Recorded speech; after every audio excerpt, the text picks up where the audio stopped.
Hey everyone, it's Michael. I hope you're doing well today. I have a book review for one of my favorite writers out there of the horror genre. This is Brian Keene's The Rising.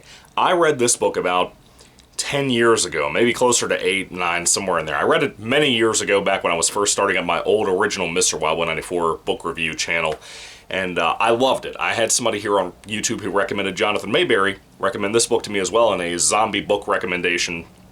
And yes, this is a zombie book.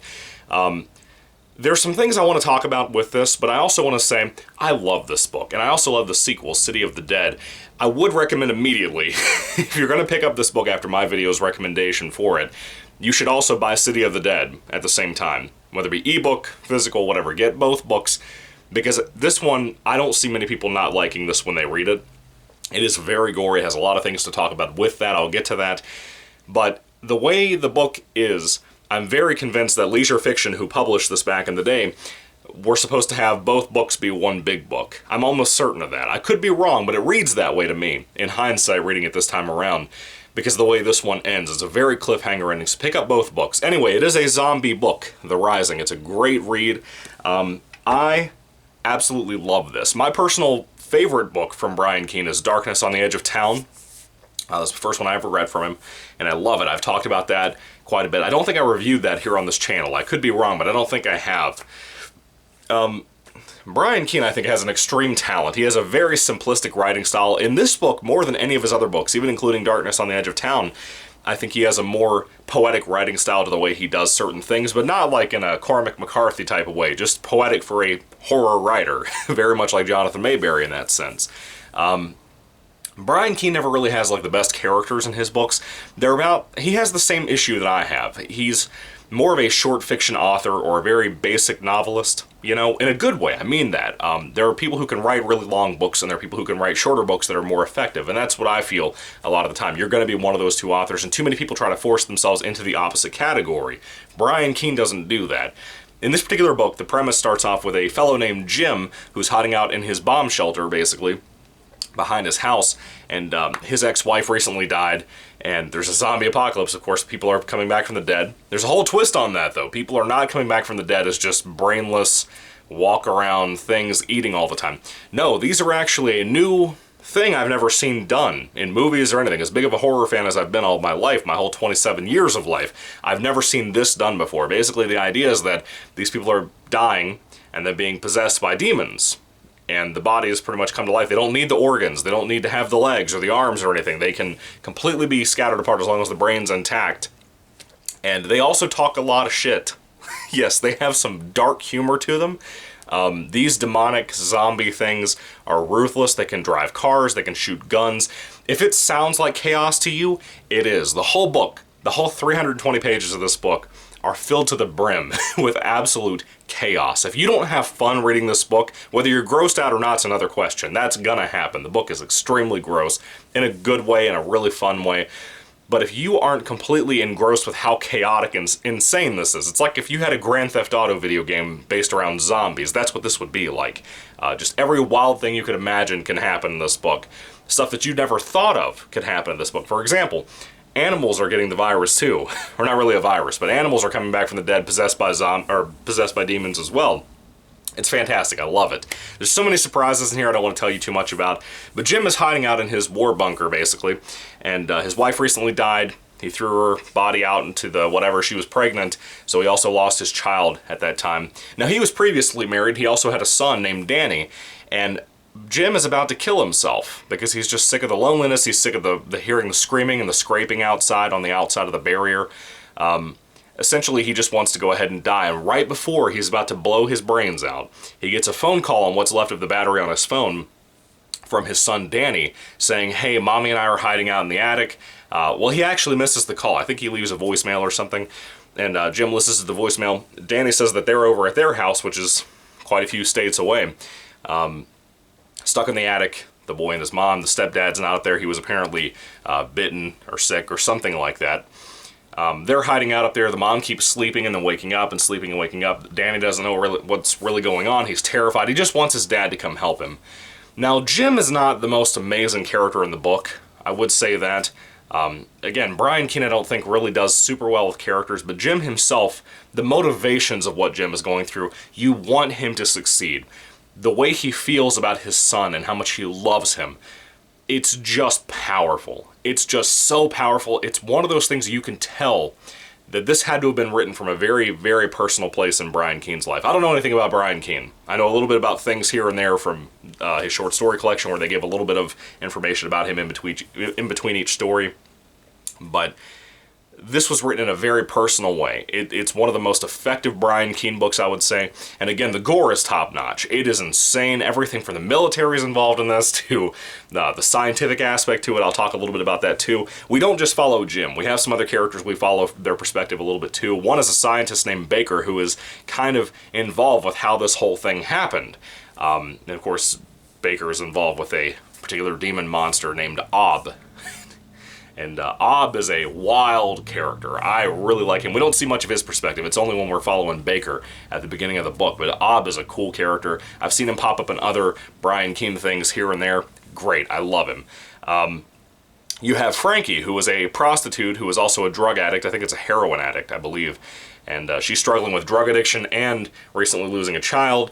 And all of this stuff, prostitution too, in the midst of a zombie apocalypse, and how she can kind of use those things to her benefit, mainly the prostitution part, because people just expect that of women in that world when they find them on the street. If they're going to help save you, they want some sex too.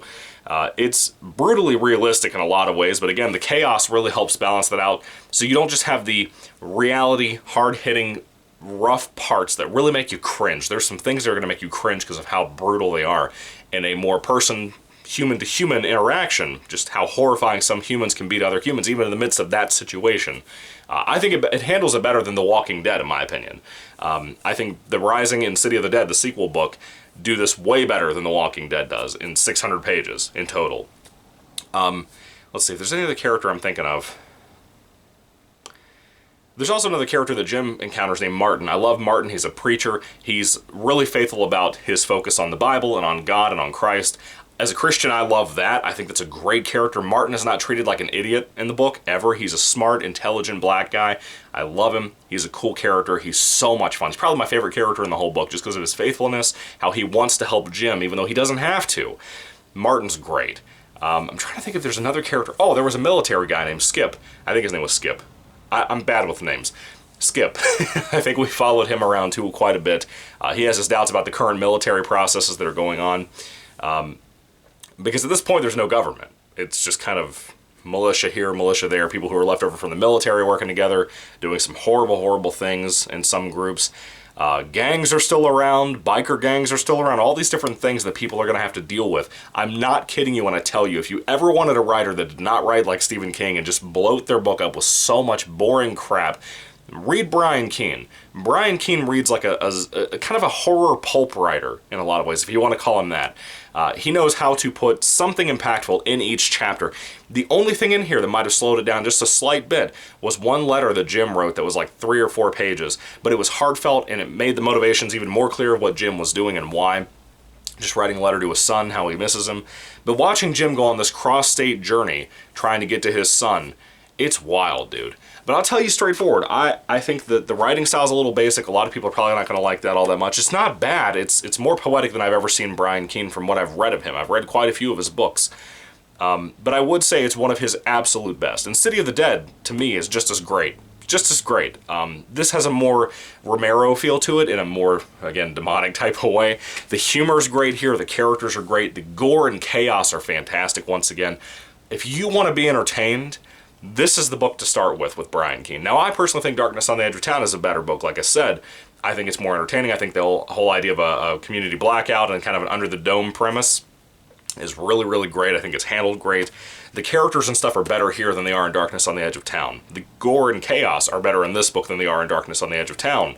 So if you want something great, if you want a new spin on zombies that are actually genuinely great, and this book came out like almost 15 years ago, this is phenomenal. I recommend this so much to you if you haven't read this before. I wish there was some kind of movie adaptation. I know they made a movie adaptation of Ghoul from Brian Keene, but man, why has The Rising and City of the Dead not been done yet? Especially when there was this big zombie rise in movies. This was out at that time. This was out in like 2008 or 2009. This should have been made and adapted already. This is phenomenal. I'm telling you, The Rising and City of the Dead, two of the best zombie books, if not the very best zombie books I've ever read in my life. I recommend them so highly to you if you haven't checked them out yet.